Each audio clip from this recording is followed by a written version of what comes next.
بسم اللہ الرحمن الرحیم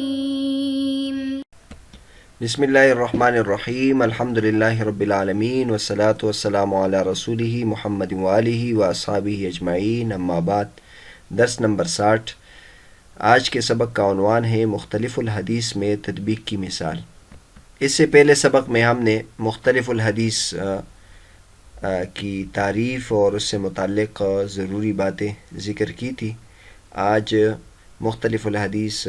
کی مثال حافظ ابن حجر رحمۃ اللہ ذکر کریں گے اور اس سے متعلق ضروری باتیں ذکر کریں گے۔ مختلف الحدیث اس کو کہتے ہیں کہ دو حدیثوں کا آپس میں بظاہر تعارض ہو لیکن اس میں تطبیق اور توجیح ہو سکے، اور کتب حدیث میں اس کی بہت زیادہ مثالیں ہیں اور شارحین حدیث نے اس میں تطبیق کی کوشش کی ہے۔ یہاں حافظ ابن حجر رحمۃ اللہ میں سے ایک کو ذکر کرتے ہیں۔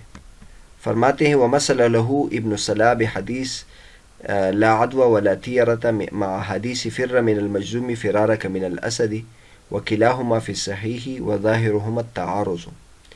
ووجه الجمع بينهما أن هذه الأمراض لا تعدي بتبعها لكن الله سبحانه وتعالى جعل مخالطة المريض بها للصحيح سببا لإعدائه مرضه، ثم قد يتخلف ذلك عن سببه كما في غيره من الأسباب، كذا جمع بينهما ابن صلاح طبعا لغيره۔ علامہ ابن صلاح نے مختلف الحدیث کی مثال یہ ذکر کی ہے۔ ایک حدیث ہے لا عدوى ولا طیرة کہ بیماری ایک دوسرے سے منتقل نہیں ہوتی، اور اسی طرح بدفعلی درست نہیں ہے۔ اس حدیث کے ساتھ اس کا تعارض ہے فر من المجذوم فرارك من الاسد کہ جذام والے اور کوڑ کی مرض میں مبتلا شخص سے ایسے بھاگو جس طرح تم شیر سے بھاگتے ہو۔ تو یہ دونوں حدیث صحیح میں ہیں اور یعنی صحیح بخاری میں ہیں، اور دونوں حدیث درجے کے لحاظ سے صحیح ہے لیکن بظاہر ان میں تعارض ہے۔ ان کے درمیان تطبیق کی صورت یہ ہے کہ یہ امراض اپنی ذات میں متعدی نہیں ہوتے، لیکن اللہ تبارک و تعالی مریض کا صحیح آدمی کا مریض کے ساتھ ملنے کو سبب بنا دیتے ہیں اس کی مرض کی اس کی طرف منتقل ہونے کے لیے۔ پھر کبھی کبھی یہ اپنے سبب سے پیچھے بھی رہ جاتا ہے، یعنی وہ باوجود ملنے کے وہ مرض منتقل نہیں ہوتا، جیسے کہ دیگر اسباب میں بھی سبب کے موجودگی کے باوجود وہ چیز وجود میں نہیں آتی۔ یہ جو تطبیق کی ہے علامہ ابن صلاح رحمۃ اللہ نے کی ہے، اور انہوں نے دیگر محدثین اور دیگر علماء کے اتباع میں یہ تطبیق کی ہے۔ اس کی تشریح ہے کہ اگر ہم ان دونوں حدیثوں کو دیکھ لیں تو بظاہر اس میں تعارض ہے، کیونکہ لا عدوى ولا طیرة سے یہ بات معلوم ہوتی ہے کہ ایک شخص سے دوسری شخص تک بیماری منتقل نہیں ہوتی، اور فر من المجذوم فرارك من الاسد سے یہ بات معلوم ہوتی ہے کہ مرض ایک دوسرے سے منتقل ہوتی ہے۔ اس لیے آپ جس شخص کو جذام کا مرض لاحق ہو تو آپ اس سے بھاگو اور اس کے قریب نہ جاؤ، کیونکہ تمہیں بھی یہ بیماری لگ جائے گی۔ تو اس طرح یہ ان دو حدیث آپس میں تعارض ہے۔ تو ایک تطبیق علامہ ابن صلاح اور دیگر محدثین نے کی ہے، وہ یہ ہے کہ یہ بات اپنی جگہ درست ہے، فر من المجذوم فرارك من الاسد کہ مرض ایک دوسرے سے لگتا ہے، لہٰذا جو مرض بعض امراض ہے جو متعدی ہوتے ہیں اس میں جو مبتلا ہو اس کے پاس نہیں جانا چاہیے۔ لیکن اب اس حدیث میں کیا تعویل کریں گے؟ تو اس کی تعویل وہ یہ کرتے ہیں کہ مرض کے لیے اللہ تبارک و تعالی نے اسباب بنائے ہیں، تو اگر وہ سبب وجود میں آ جاتا ہے تو اللہ تبارک و تعالی کا حکم بھی وجود میں آ جاتا ہے۔ مطلب سبب کے باوجود اللہ تبارک و تعالی کے چاہنے سے وہ مرض منتقل ہو جاتا ہے، مرض اپنی ذات میں منتقل نہیں ہوتا۔ اس حدیث کا مطلب یہ ہے کہ مرض اپنی ذات میں منتقل نہیں ہوتا بلکہ اللہ تبارک و تعالی کے چاہنے سے منتقل ہوتا ہے، اور جب اللہ تبارک و تعالی نے بعض چیز کے اسباب بنائے ہیں تو اگر وہ سبب سے وہ مرض منتقل ہو جاتا ہے تو بھی اللہ تبارک و تعالی کے چاہنے سے ہوا ہے۔ تو یہ تطبیق ہے۔ وجہ الجمع بینہما ان هذه الامراض لا تعدی بتبعها کہ یہ امراض اپنے ذات سے متعدی نہیں ہوتے، لیکن اللہ تبارک و تعالی نے مریض کا صحیح آدمی کے ساتھ مل جانے سے یہ اس کو سبب بنایا ہے، اور پھر کبھی کبھی یہ سبب ہوتا ہے، اس کے باوجود وہ مرض لاحق نہیں ہوتا کیونکہ اللہ تبارک و تعالی نہیں چاہتے۔ دو حدیثوں کی تخریج حاشیے میں کی ہے، اور حافظ ابن حجر رحمۃ اللہ کا حوالہ دیا ہے کہ انہوں نے یہ بات علوم حدیث صفحہ نمبر 285 میں کی ہے۔ اور لا عدوہ والی جو حدیث ہے یہ متفق علیہ ہے، یعنی بخاری اور مسلم دونوں میں ہے، بخاری کتاب الطب میں ہے اور مسلم السلام میں ہے۔ اور جو فر من المجذوم فرارک من الاسد جو حدیث ہے یہ بخاری شریف میں ہے، جلد نمبر 7 صفحہ نمبر 126، اور یہ اسی حدیث کے ضمن میں ہے، لا عدوہ والے حدیث کے ضمن میں ہے، اور الفاظ ہے کما تفر من الاسد، جیسے کہ تم شیر سے بھاگتے ہو، یہ الفاظ ہیں۔ حافظ ابن حجر رحمۃ اللہ علیہ نے ایک توجیہ ذکر کی، اس کے بعد دوسری توجیہ یہ ذکر کر رہے ہیں، والاولی فی الجمع یقال ان نفیہ صلی اللہ علیہ وسلم للعدوى باق علی عمومہ، وقد صح قوله علیہ الصلاۃ والسلام لا يعدي شيء شيئا، وقوله صلی اللہ علیہ وسلم لمن عارضه بأن البعير الأجرب يكون في إبل صحيحة فيخالطها فتجرب، حيث رد عليه بقوله فمن أعدى الأول، یعنی ان اللہ سبحانہ وتعالی ابتدا ذلك فی الثانی کما ابتدہ فی الاول۔ فرماتے ہیں کہ بہترین توجیہ یہ ہے کہ یہ بات کی جائے کہ حضور صلی اللہ علیہ وسلم نے عدوہ سے جو منع کیا ہے یہ اپنے عموم پر باقی رکھا جائے، اور مطلب یہ ہے کہ آپ صلی اللہ علیہ وسلم نے جو یہ فرمایا ہے کہ بیماری ایک سے دوسرے کو نہیں لگتی، یہی درست ہے، اور اسی لیے حضور صلی اللہ علیہ وسلم نے ایک اور حدیث میں فرمایا ہے لا یعدی شیء شیئا، کہ کوئی بیماری دوسرے کو وہ بیماری نہیں لگاتی، یا کوئی مرض دوسرے کو وہ مرض نہیں لگاتا۔ اسی طرح حضور صلی اللہ علیہ وسلم کا یہ قول اس شخص سے یہ کہنا جو حضور صلی اللہ علیہ وسلم کے سامنے اشکال پیش کرتا ہے کہ جو خارشی اونٹ ہوتا ہے وہ صحیح اونٹوں میں شامل ہو جاتا ہے، اور اس ملنے کی وجہ سے وہ بھی خارشی بن جاتا ہے۔ حضور صلی اللہ علیہ وسلم نے ایسے شخص پر اس قول کے ساتھ، یعنی اس بات کے ساتھ رد کیا ہے فمن عاد الاول، کہ اس پہلے اونٹ کو کس نے یہ بیماری لگائی ہے، یعنی اللہ سبحانہ و تعالی نے اس دوسرے اونٹ میں بھی ابتداءً یہ فیصلہ فرمایا اور یہ مرض اس کو منتقل کیا، جیسے کہ اس پہلے اونٹ میں اس مرض کو لگایا ہے۔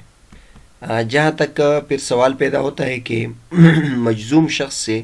بھاگنے کا حکم کیوں ہے، تو یہ سد ذرائع کے باب سے ہیں، تاکہ اس شخص کو جو اس بیمار شخص کے ساتھ مل بیٹھتا ہے اتفاقاً اس کو یہ بیماری اللہ تبارک و تعالیٰ کے چاہنے سے ابتداً نہ لگ جائے، نہ کہ اس عدوہ اور متعدی ہونے کی وجہ سے اس کو لگے گی یہ بیماری، جس کی شریعت میں نفی آئی ہے، جس کو حضور صلی اللہ علیہ وسلم نے غلط قرار دیا ہے۔ فیظن، یہ شخص یہ سمجھے گا کہ یہ جو بیماری اس کو لگی ہے یہ اس بیمار کے ساتھ اکٹھے بیٹھنے کی وجہ سے یہ بیماری لگی ہے، پھر اس کا یہ اعتقاد ہوگا کہ بیماری ایک دوسرے سے لگتی ہے، یہ بات درست ہے، اور یہ پھر گناہ میں پڑ جائے گا، یعنی غلط عقیدے میں پڑ جائے گا۔ اسی لیے نبی کریم صلی اللہ علیہ وسلم نے اس شخص کو روکا ہے کہ تاکہ اس بات کو جڑ سے ختم کرے۔ واللہ عالم۔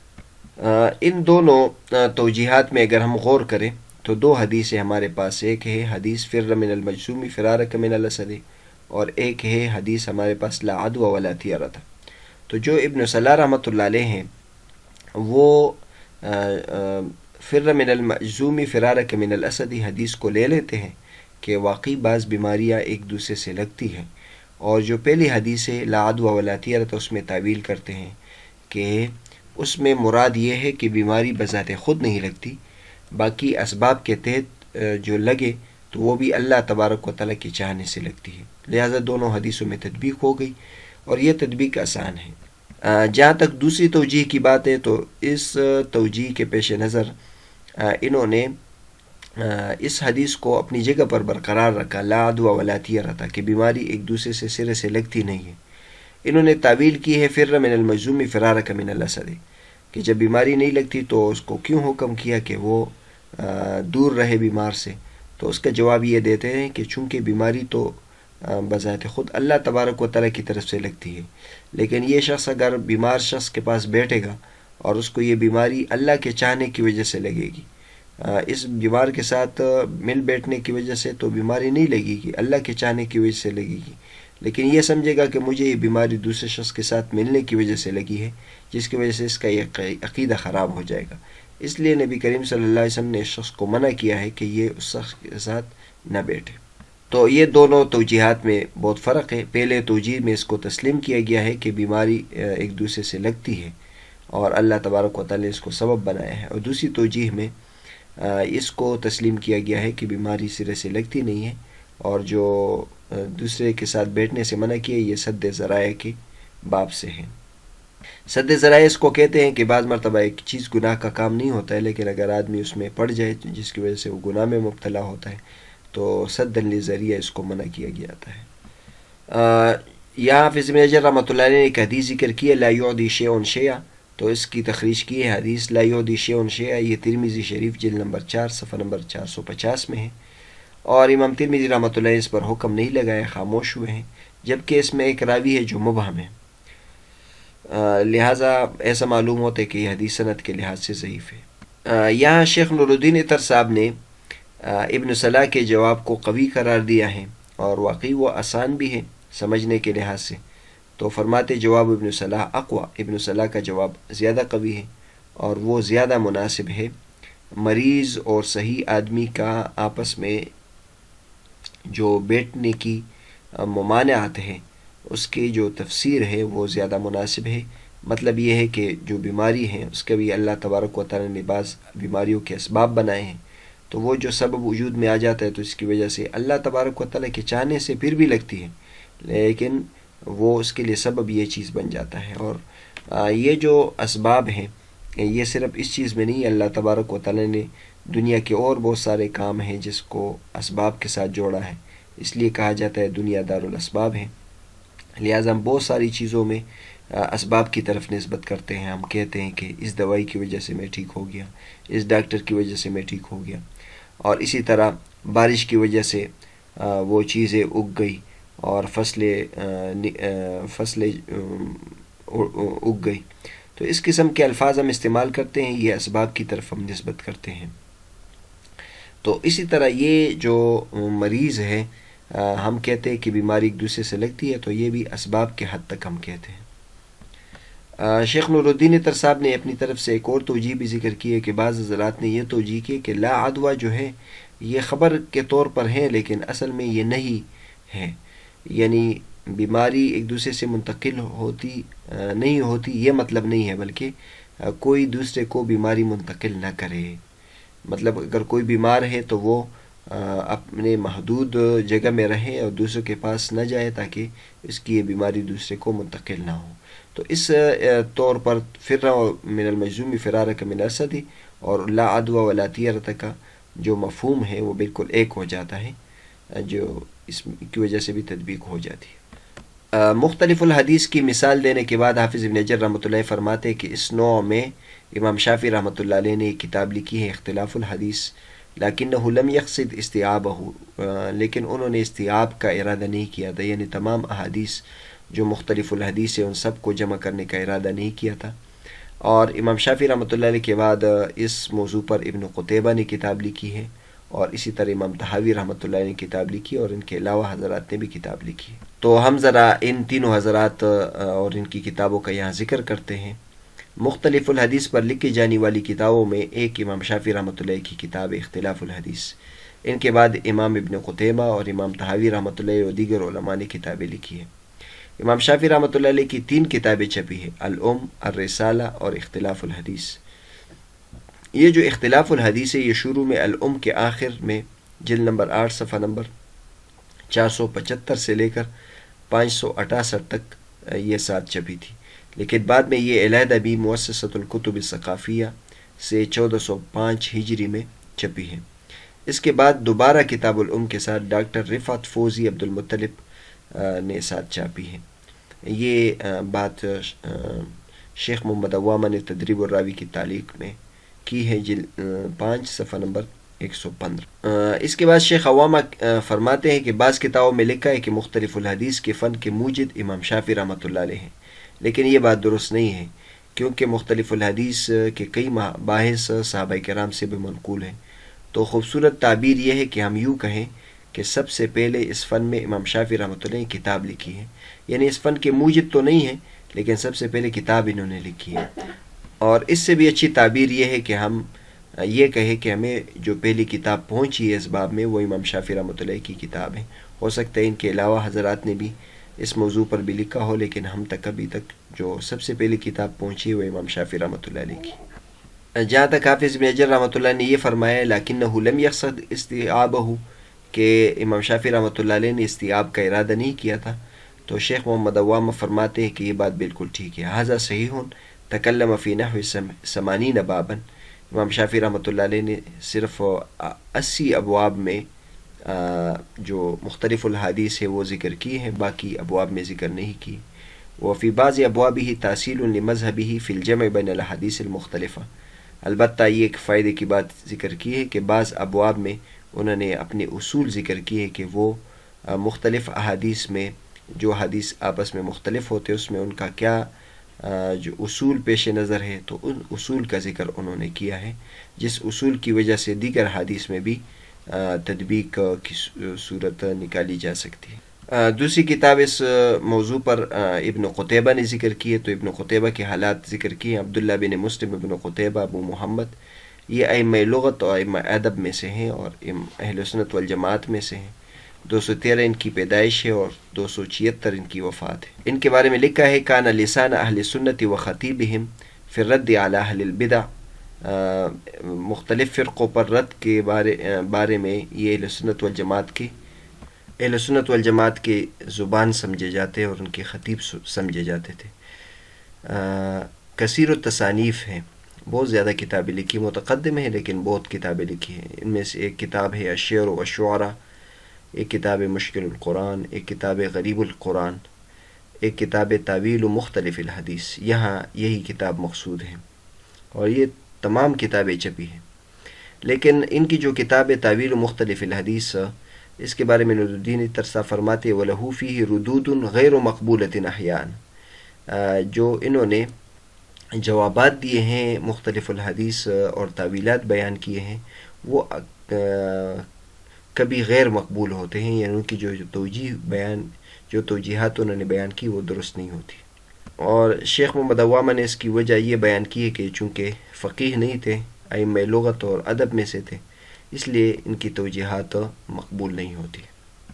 اس کے بعد جس شخصیت کا تذکرہ وہ امام طحاوی رحمۃ اللہ علیہ ہیں۔ امام طحاوی رحمۃ اللہ کا نام احمد بن محمد بن سلام الازدی الطحاوی ابو جعفر،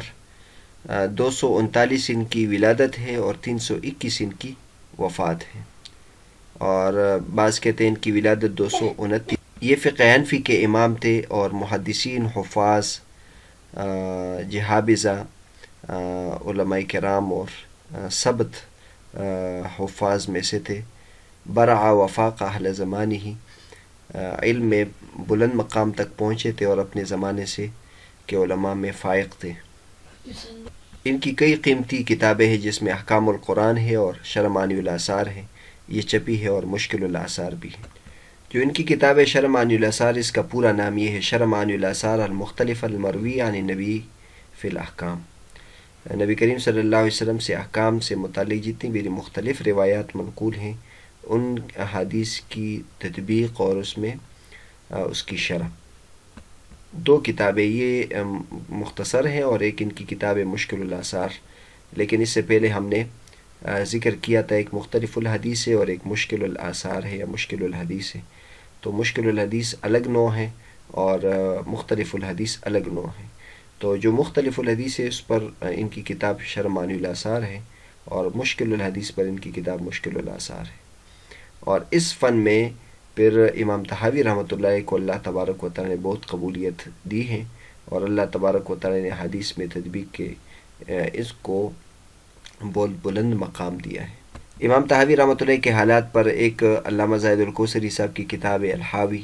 فی سیرت الامام الطحاوی، اور ایک شیخ عبد المجید محمود کی کتاب ہے الامام الطحاوی، دونوں یہ مطالعہ کرنے کے قابل ہے، بہت عمدہ کتابیں ہیں۔ اور افسوس کے ساتھ یہ کہا جا رہا ہے کہ جو ان کے حالات پر شیخ عبد المجید محمود کی کتاب تھی، اس کے مصنف کا آج ہی انتقال ہوا ہے، 3 رجب 1443 ہجری، رحمہ اللہ، اللہ تبارک و تعالیٰ ان کی مغفرت فرمائے۔